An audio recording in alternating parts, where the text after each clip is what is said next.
Hi, my name is John Shartner, and I'm with Old Daufuskie Inn on Daufuskie Island, South Carolina.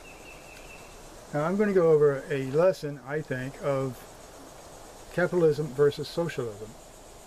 And I personally think President Obama favors socialism, where the majority of the people of the United States favor capitalism.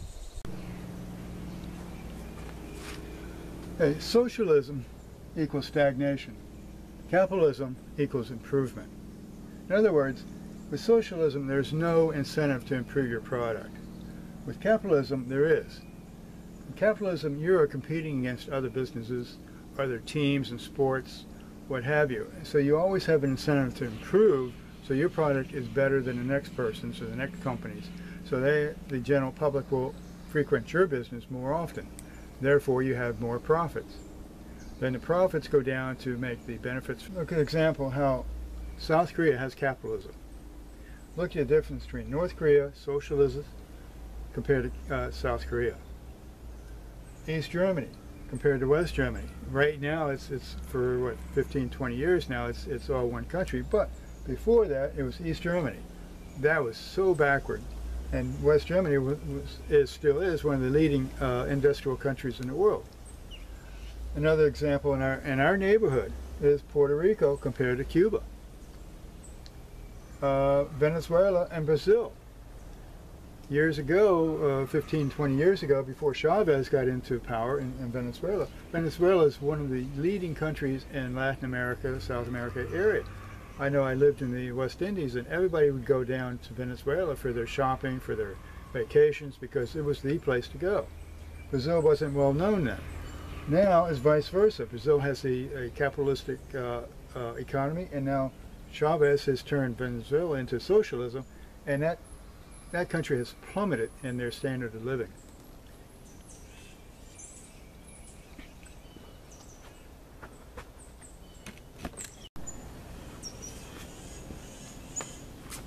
Okay, now I'm going to give you an example of maybe a day-to-day version of socialism. Let's say kids are going to school this year and they're in a new class, and the professor says this is a class in socialism, and at the end of the year you're going to see the results of socialism. So after the first week we get an exam, and 2 people in the class get A's and 2 people in the class get a B on their exam. 2 people in the class get a C, 2 people in the class get a D. So when the professor says at the end of the week, gives the results of the test, the professor says everybody's now got an average of a C for the week. These 2 people up here who studied hard and got an A, they said, hey, wait a minute, what's going on? The professor says this is socialism. People down here who didn't study and got D's, they said, hey, this is great. I didn't study and I got a C. This looks pretty good. B, people up here, hey man, yeah, this is not really good, but it's not really affecting me too much. And the C guys said, hey, oh well, that's the way it is. So now another week goes by and they take another test. So the D's, of course, they're not going to study. C's, they're going to study because they're average people and they want to keep up. The A people, they're not going to study quite as hard because they know, I studied hard last week, it didn't work out, so I'll just do what I can and see what happens. So they didn't study real hard. B guys, they're like the C people, they want to try to advance themselves, see what happens, so they study. So now we got 4 people that didn't study, the A's and the D's, and 4 people that did study.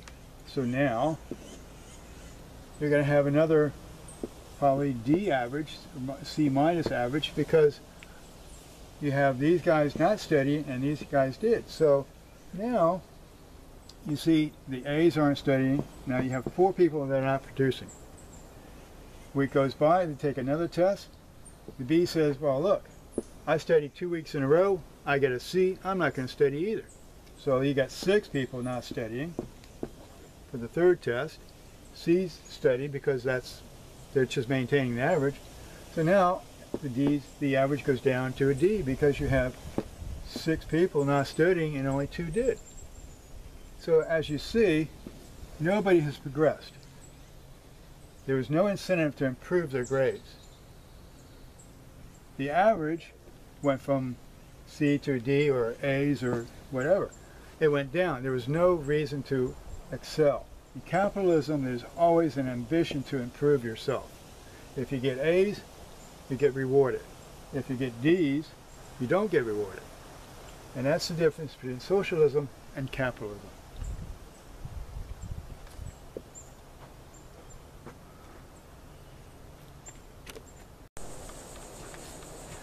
Now that I've shown you an example of how capitalism and how socialism work, I think there's two comparisons that we can pretty much put in general content.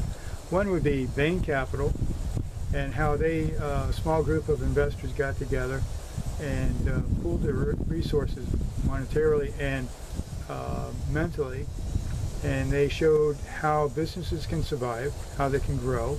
By doing that, they created thousands of jobs. But they also showed that not everybody can succeed in business.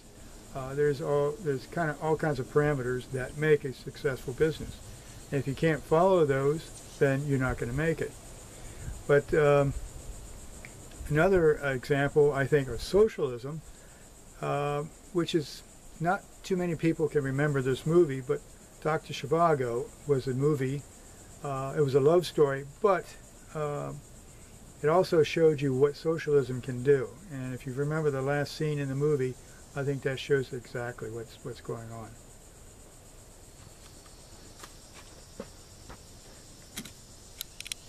Socialism and capitalism works. And now I'm going to show you why I think our President Obama, favors socialism and where he gets his leanings from.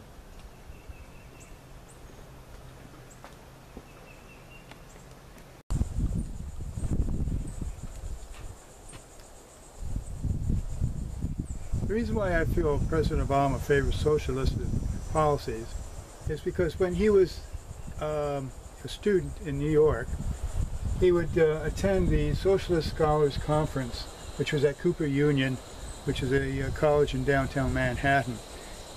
He mentions it in his book of his father's dreams, and he went to these conferences quite often. When he left New York, he moved back to Chicago. And then when he was in Chicago, he was actively working with the Democratic Socialists of America.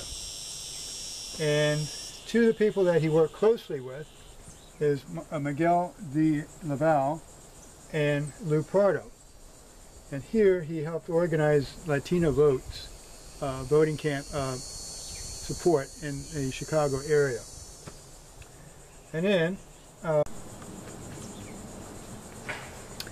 and while he was still in Chicago area working with Lou and Miguel, Saul Mendelsohn passed away. Saul Mendelsohn was an influential member of the Democratic Socialists of America. When he passed away, President Obama spoke at his funeral.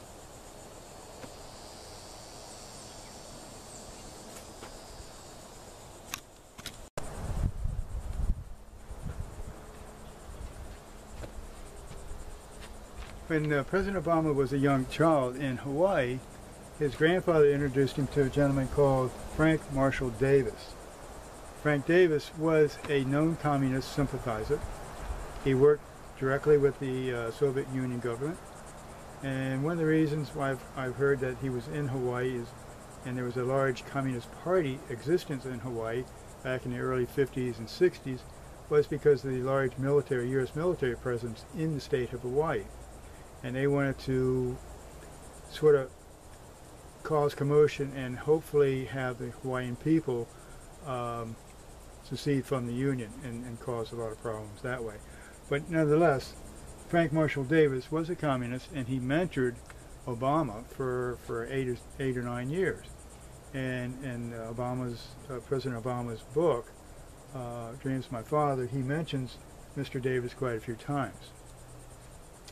And the Communist Party of the United States endorsed State Senator Obama in his election when he ran for the Senate state senate. And somebody who helped him in that race, influenced a lot of people in the Chicago area, was Vernon Jarrett. And Vernon Jarrett was a known communist member of the Communist Party in the Chicago area. And he helped Senator Obama get elected.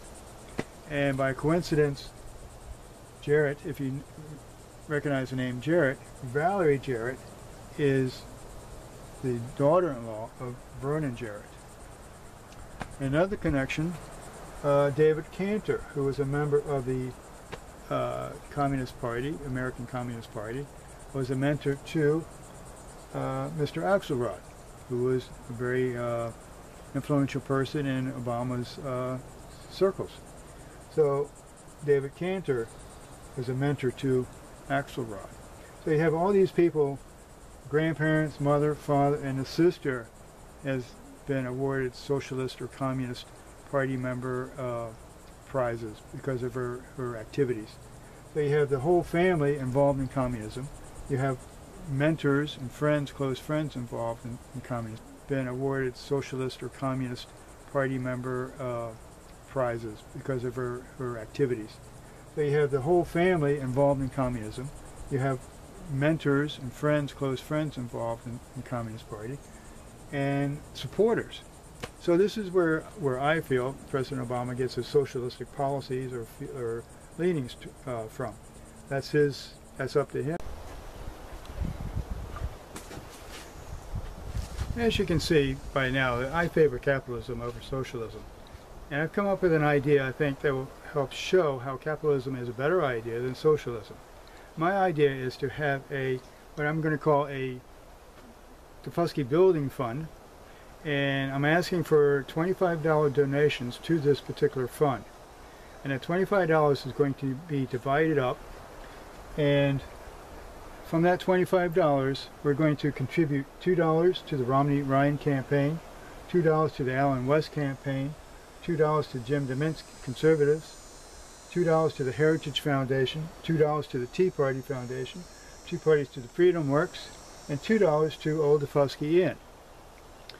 And by doing this, we will be helping these groups maintain and fight for the principles of our founding fathers. And one is free enterprise, and two is freedom of religion, which has been on assault lately. And for this $25 donation, the money would be contributed to these groups, plus the remainder of the money that's left over would be to purchase or to have a shirt donated to you. And these shirts will have 10 different political slogans, and we're going to have a webpage, www.olddaufuskie.in. You can put your donations through that website, choose your shirt, and again, a $2 donation will be given to each one of these organizations. And I think that will show how capitalism works by helping these groups go out and campaign harder, and also help me get a building fund for Old Daufuskie Inn, so I can build that on Daufuskie Island, South Carolina. We're having very hard struggles for unemployment on this island, and some investment, and jobs would be great for Daufuskie Island. Now, I would like to thank a few people who've inspired me to make this little video and to promote these groups, these organizations. First one is Glenn Beck, and I've listened to Glenn Beck quite a bit. Unfortunately, I don't get to listen to him every day, but as I was saying before on the relationships of communism and socialism for a president, Glenn Beck has gone through that extremely well on his radio show and on the TV. And I believe he's the first one that really outed Van Jones, who was in the president's circles. Another one is Rush Limbaugh. He's very comical, but he is very thorough in the understanding of what this country is going through, and the assault on the Constitution and the freedoms that are being cut away